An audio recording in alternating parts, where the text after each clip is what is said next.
Spoiler alert, the following podcast includes discussions on film that may potentially, intentionally or inadvertently, reveal plot twists, character traits, story details, up to and including endings, that might otherwise be considered spoilers. Proceed at your own risk.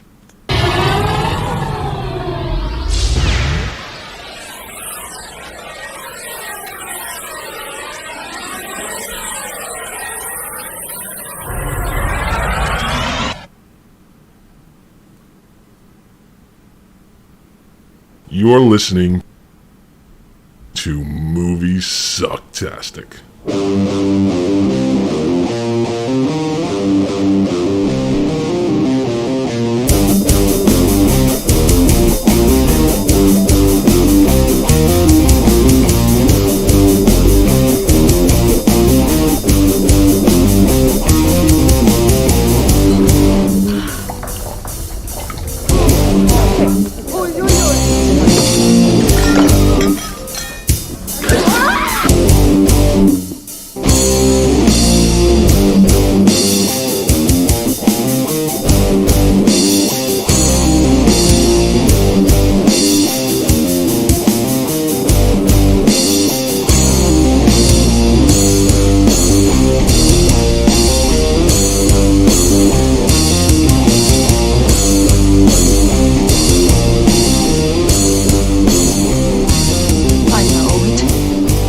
Sounds like some bad movie.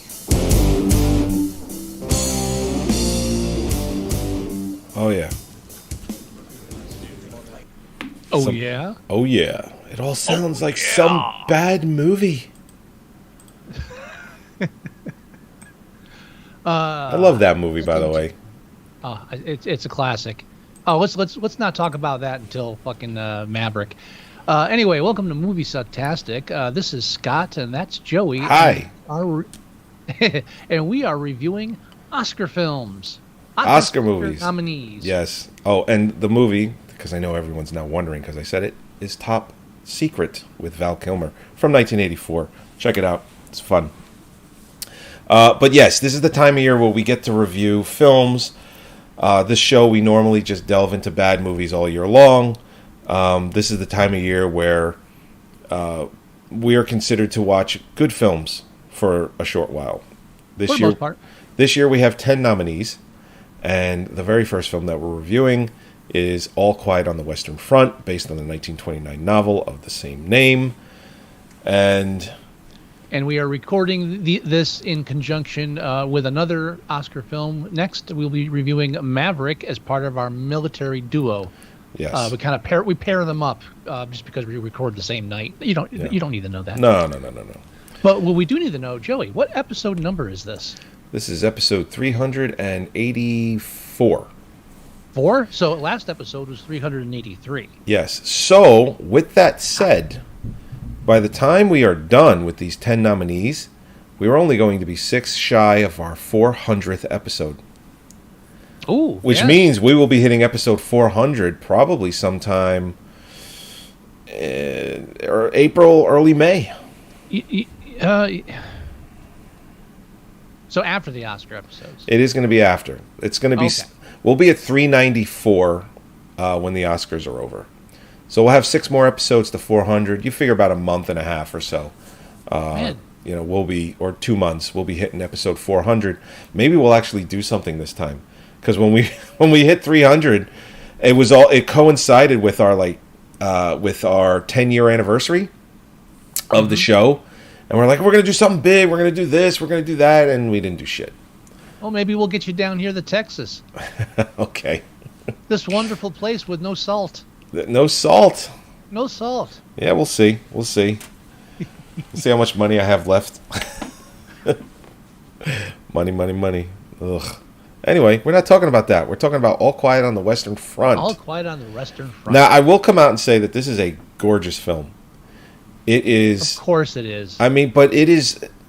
Listen. It's such a pretty war. Well, is it nominated for cinematography? I think it is. It is. Hang on. And yeah, I got my. Well, hang on. Well, before we go any further, let's talk about. I expect it. I'm looking at the nominees. I mean, it's All Quiet on the Western Front, Bartle, False Chronicle of a Handful of Truths, Elvis, The Empire, or Empire of Light, and Tar. There's come on. I think All Quiet is winning Best Cinematography, as it should. Well, real quick, since I have it right in front of me, All Quiet on the Western Front is actually up for Best Picture, Best Adapted Screenplay. In this case, that's accurate. Best Foreign Film, Best Original Score, Best Production Design, Best Cinematography, Best Sound, Best Visual Effects, and Best Makeup. I agree with you. It's a strong contender for any of those technical categories. Oh, yeah. Strong contender. And honestly, without having seen any of the other international feature films, you're looking at your winner right here. There's no way it's not winning Best International Feature Film. It is. It won't win It's not winning Best Picture, but it's definitely winning Best International Feature Film. There's no doubt in my mind. Much like Brendan Fraser is going to win Best Actor for The Whale, this is going to win Best International Feature Film. And again, I haven't seen any of the others, and I already know it's the better movie. I just know it. Now, I know you don't like war films. So yeah, I was going to say, let me give a disclaimer. I don't like war films. I don't not that I don't have any moral. I do have a kind of moral stance against them, but I just don't enjoy them. But I do always want to point out that I try not to be biased in that way. And if you'll recall, I gave rave reviews to Hacksaw Ridge. You did. So I can be won over with certain messages and stuff. But that is going to come into play with my review. But I am also going to. I do have a major issue with this film that has more to do with the way they adapted it from the original literature. Okay. Have you? Obviously, you've read the original. You've read the book. I have not read. I don't want to lie. I've not read the book. I read like the Cliff Notes, knowing I was going to review this movie. So yeah. Well, I'll let you take the wheel on things in that nature, because I haven't read the book, and I can only go by enjoying this film. Because glorifying war, and I wouldn't say this glorifies it at all. This actually is more of an anti-war type film. There is a lot. I mean, listen. It starts off with them, wanting to fight for their country. No. What do you mean? The film starts on a battlefield, and we. Right. Okay. So, I'm just saying that their intent to fight for their country is stronger in the beginning, obviously.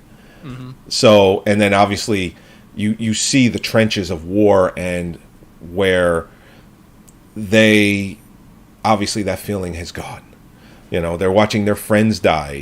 They're watching other soldiers, perish. It's in a lot of ways, and I think from what I've read, the book delves more into the anti-war scenario, aspect of it than the films. I'll parse that a bit. I'll parse that a bit near the end when I touch on the book stuff. Okay. But I wouldn't say one or the other is more or more anti-war, but they both have a different viewpoint at which they look at it.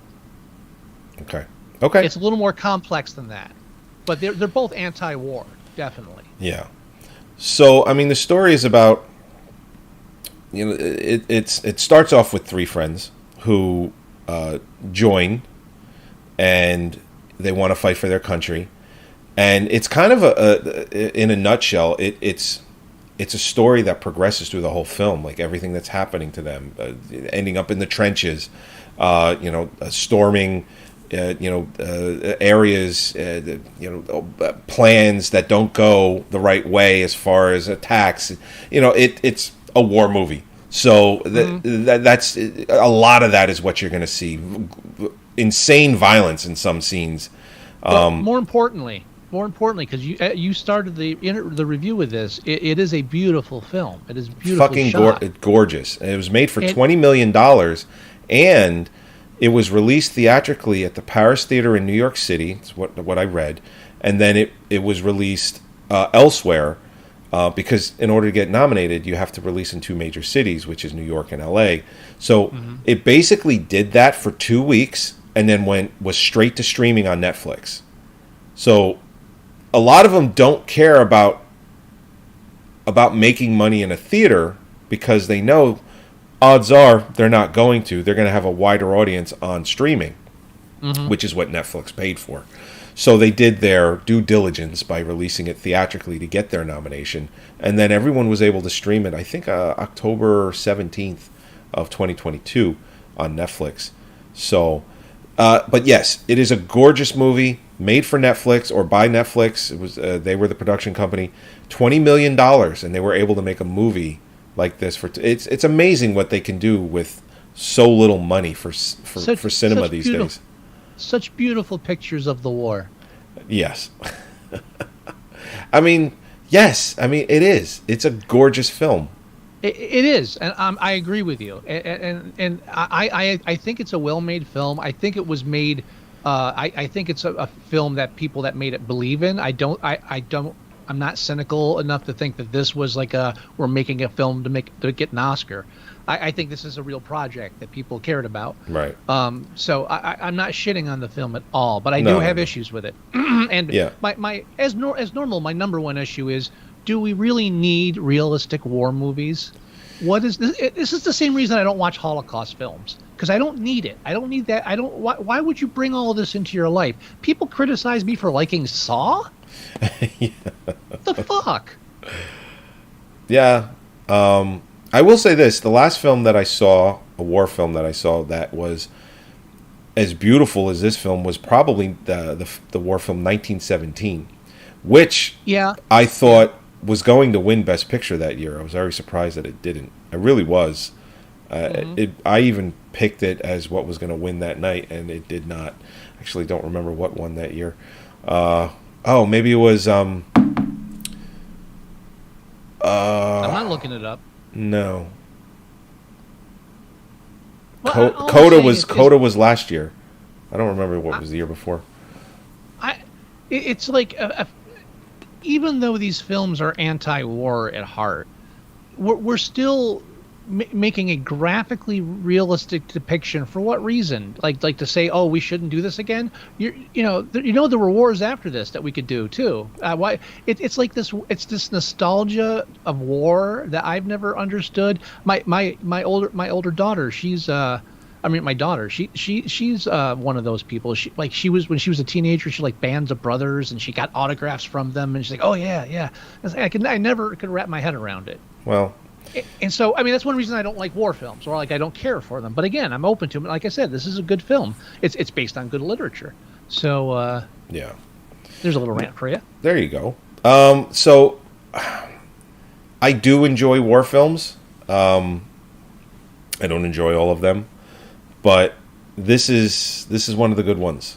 Does it win Best Picture? No. International feature film? Absolutely. Possibly. Does it win cinematography? Oh yeah. I haven't seen any of the other international films, so I don't want to jump the gun on that. But it is a good film. What else is it nominated for? You mind if I get briefly into the adaptation aspect? Absolutely. All right. So here's my main problem with the film. Okay. Is that the director has inserted a sub-story into the film that detracts from the original focus. The whole focus of the book is Paul. And the film actually starts a bit later, because the book doesn't open with a war, because the book follows Paul. It's like Tyler Durden. It's like your main character that you're always with. You never leave them. Right. Like Travis Bickle in Taxi Driver. There's only one scene, and that doesn't belong in the film anyway. And the book follows Paul in school, where the teachers would like fill them with these stories of bravery and teach them to be patriotic. It was like hammered into them in school, and that's how the book starts. He gets rid of that beginning, and it skews and he pulls and there's like interactions with the kid's family as well in the book. Gets rid of that. Yeah. As a matter of fact, it was in the original 1930 film. There's a scene or in the book and in the 1930 film, he comes home.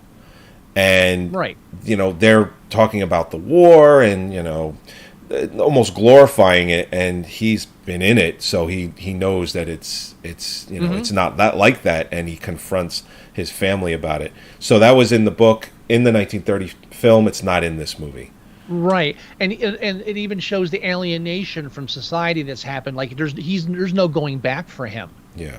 One of his friends, I believe. doesn't think that they can come back into society, in a peaceful society, and live there, which I believe is in the book and in the 1930 film, but it's done in this, but not as much as the book. I read a couple of things like that. Right. And so they took that section out too. So in starting the film at the battlefield, he makes the film about the war. And the book isn't about the war. It's about Paul. It's about the kids that are forced out there. And so what does he replace that time with? What does he pad the film to 2.5 hours with? The negotiations and shots of the generals having wine and in the back safe, and all these people having nice dinners from a distance, and having paper arguments about this while they die, and he makes, which I feel is like a over the top juxtaposition. We don't need that. The book didn't need that because it wasn't about that. Because let's be fair, if you're Paul on that battlefield, what the fuck does that matter to you? Hey, who cares? Who cares who's fighting for you? Who cares? None of that has anything to do with you. And half of the point of the book is that there's no going back, even if he lives. So he doesn't even want to live at the end. No, I mean, you're not wrong in any of that. But there's always artistic freedom when it comes to this stuff. Yeah. And I disagree with it because I feel like it changes the tone of the story. He's made it something different. It doesn't have the soul. And also changing how what's his face? His friend, was that Crop, the one that gets shot by the kid? Spoilers, obviously. Yes, because he goes back to the farm to steal from the farm. So yeah. So he gets shot by a kid because they were stealing, and he makes it which in the book. It's much more, and I'm assuming the film. I haven't seen the film. The 35 film, but in the book, Crop's only like injured on his ankle, so he's carrying him back to camp. But while he's carrying him, a piece of shrapnel kills him in his brain, and so he carries him all the way back dead and doesn't even realize it. So for some reason, he thought he needed something a bit more madcap. So let's have a kid shoot him. I think that it's what? What's the point of that? To say war's more horrible? What the fuck's what? Carrying your dead friend wasn't enough. Well, I mean, I think the way if I were to try and break that scene down, he probably had the kid kill him because, like you were saying in the book, it's ingrained into them to be patriotic and to love and protect your country and all that. And someone is stealing, and the kid is like probably have had that type of education. So he's like, I'm doing my duty.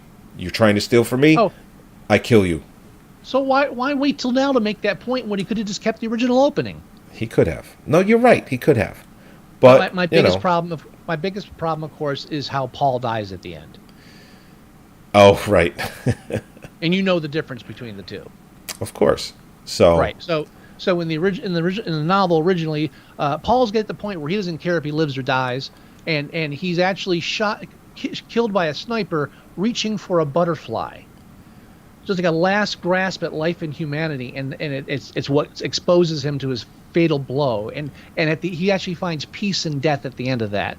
But it's not Hollywood enough, and Saving Private Ryan won an Oscar, so let's put a fucking trench fight at the end instead. Yeah. And at the end, and again, even juxtaposing Paul dying there by going back to the office and showing the clock and everything, it's not Paul's story anymore. And that was the whole point. It was about the soldiers, the young kids that were being destroyed by these battles. And I just feel like it's a distraction from the. I rest my case. Case rested. All right, and we're at the 23-minute mark. Oh, but dude. Yeah. Do we really need the tank scene? What the fuck was that? That was fucking crazy, is what that was. I know. And honestly, when I was doing that's one of those scenes that you watch, you go, whoa. Oh yeah. It impressed me. Yeah. Yes.